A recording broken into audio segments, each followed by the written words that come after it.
मैदा के लोइया ऐसन बेटी गे कवन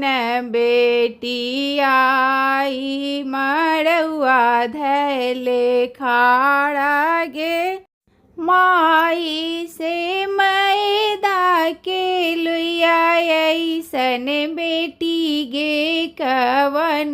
बेटी आई मड़वा धैले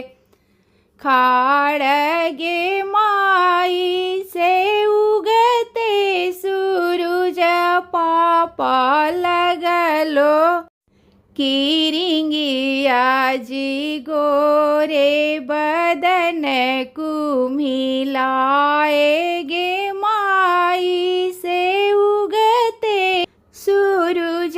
चाचा लगलो किरिंगिया जी गोरे बदन कुम्हिलाए गे माई से पहिले से कहता बेटी तनुआ तनईती जी करती सूरजवा इलो तगे माई से पहिले से कहता बेटी तनुआ तनईती गे करती सूरजबाई लो तगे माई से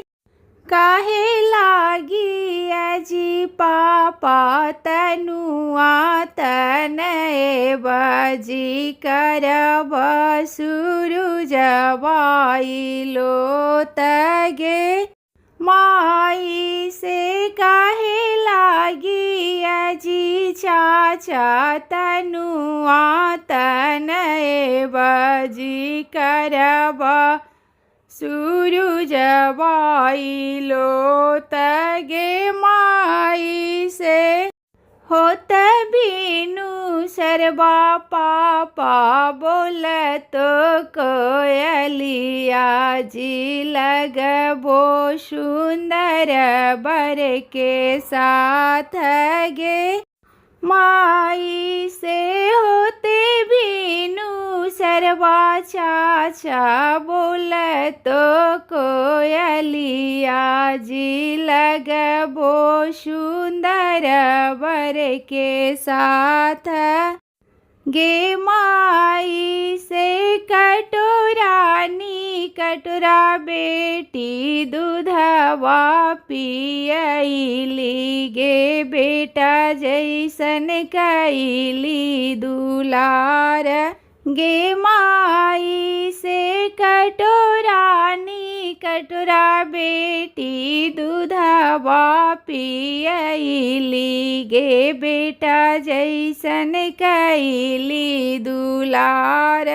गे माई से दूधबो के निकुती न रखल कवन बेटी कैसे लगल सुंदर बर के साथ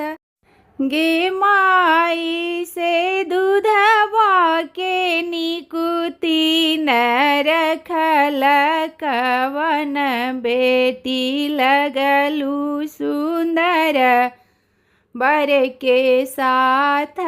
गे माई जानीते तो हला पापा धियावा पराया काहेला कैला हल दुलार गे माई से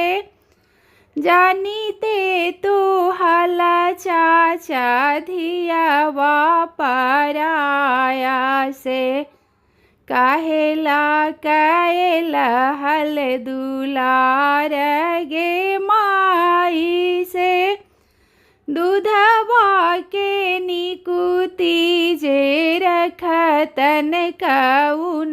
भैया हमें जाएब अपन ससुरार गे माई से दूधवा के निकुती जे रखतन अपन भैया, हमें जाएब अपन ससुरार गे माई।